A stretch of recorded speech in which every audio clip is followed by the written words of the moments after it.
Hello students, today we are going to start most important exercise 4G। बेटा इस exercise में से एक सम हर बार जो आपका बोर्ड एग्जाम में आता ही आता है। फर्स्ट है consistent equations. A system of equations is said to be consistent if it's a solution exist. ये आपका 1 मार्क के क्वेश्चंस हैं। आपके कंसिस्टेंट कब बोलोगे इक्वेशंस को? अगर उसका सोल्यूशन एग्जिस्ट कर रहा है। नेक्स्ट है inconsistent equations. A system of equations is said to be inconsistent if a solution does not exist। अगर solution exist नहीं कर रहा। Dependent equations, if a system of linear equations has infinite number of solutions, then equation are said to be dependent। अगर equations के बहुत सारे solution है उसको बोलोगे dependent equations।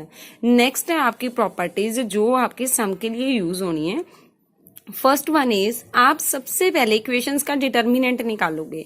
अगर determinant of A is not equal to 0 then system is consistent has a unique solution.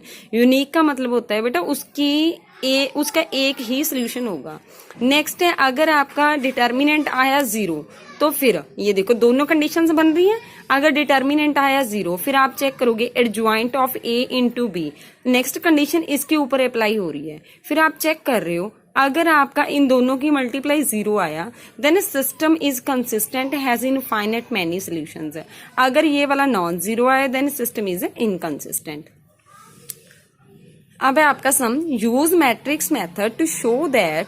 आपका बच्चे मैट्रिक्स मेथड है जो आपका एग्जाम में आना है, ऐसे ही राइट किया होगा। Use matrix method to show that system of equations is inconsistent. आपने क्या प्रूव करना है? इनकंसिस्टेंट प्रूव करना है। सबसे पहले तो जो आपकी इक्वेशंस गिवन है उसको आप कैसे राइट कर सकते हो? इसके आगे कितना लिखा हुआ है? 1 1 2 ये बनेगी फर्स्ट रो, सेकंड 2 4 ये बनेगी सेकंड रो। नेक्स्ट है आपके वेरिएबल्स x एंड y, ये आपने कॉलम वाइज ऐसे राइट करने हैं। नेक्स्ट है 9 एंड 7, ये बन गई आपकी ax is equal to B. ax is equal to B. अब आपकी जो फर्स्ट वाला है ये आपकी ए मैट्रिक्स है। सबसे पहले आपने क्या चेक करना है? डिटर्मिनेंट ऑफ ए। हम डिटर्मिनेंट ऑफ ए चेक कर रहे हैं। डिटर्मिनेंट कितना आया? 4 - 4 इज इक्वल टू 0। अगर आपका ए का डिटर्मिनेंट 0 आया तो आप इनमें से कंडीशंस चेक करो। अगर ए का डिटर्मिनेंट 0 आया, अब हम क्या निकालेंगे? एडजॉइंट ऑफ ए। अब adjoint of A find out करो।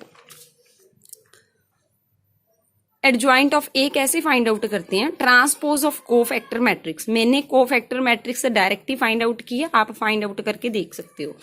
नेक्स्ट है इसका ट्रांसपोज जब मैंने किया वो मेरे पास आ गया एडजॉइंट ऑफ ए। अब मैंने क्या करना है? इन दोनों का multiply, adjoint of A into B. जब दोनों का मल्टीप्लाई करके देखा तो मेरे पास आए 22 - 11। ये नॉन जीरो है। अगर नॉन जीरो है तो सिस्टम क्या हो गया? इनकंसिस्टेंट। बहुत ही इंपॉर्टेंट क्वेश्चन है। Next, solve this and this use matrix method. आपने सॉल्व करना है। सॉल्व का मतलब होता है एक्स एंड वाई की वैल्यू फाइंड आउट करना। This system of equations can be right this. A matrix कौन सी हो गई? ये वाली। आपने डिटर्मिनेंट फाइंड आउट किया नॉट इक्वल टू 0। ठीक है, आपने फाइंड आउट किया तो ये क्या आ गया आपका? Non zero.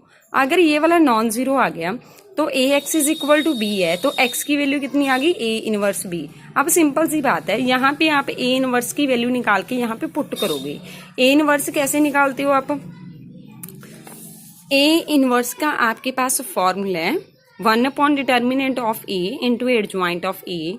Adjoint of A का फॉर्मूला है कोफैक्टर मैट्रिक्स का transpose. Adjoint of A find out किया, ए का आपने इनवर्स से निकालना 1 upon determinant of A into adjoint of A. ये फाइंड आउट करने के बाद आपने यहाँ पे कर दिया पुट।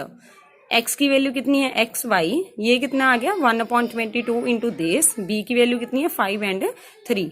जब आपने इन दोनों का मल्टीप्लाई किया तो आपके पास बना 22 - 11। अब इसको आप डिवाइड कर दोगे 22 के साथ। 22 के साथ डिवाइड किया 1, इसको डिवाइड किया -1/2। दो मैट्रिसेस कब इक्वल होती हैं? जब आपकी फर्स्ट एलिमेंट फर्स्ट के इक्वल हो, सेकंड एलिमेंट सेकंड के इक्वल हो। अब आपकी ये एक्सरसाइज कंप्लीट है 4G। अगर कोई भी डाउट आ रहा है आपको तो मेरे से कंफर्म कर सकते हो। एक छोटी सी डेफिनेशन है singular matrix and non singular matrix. Singular matrix आपके पास वो है अगर डिटर्मिनेंट ऑफ मैट्रिक्स आपका 0 आ रहा है देन सिंगुलर, अगर नॉन 0 आ रहा है तो नॉन सिंगुलर। अब आप ये वाली एक्सरसाइज कंप्लीट करना, अगर कोई भी डाउट है तो डिस्कस करना। Thank you.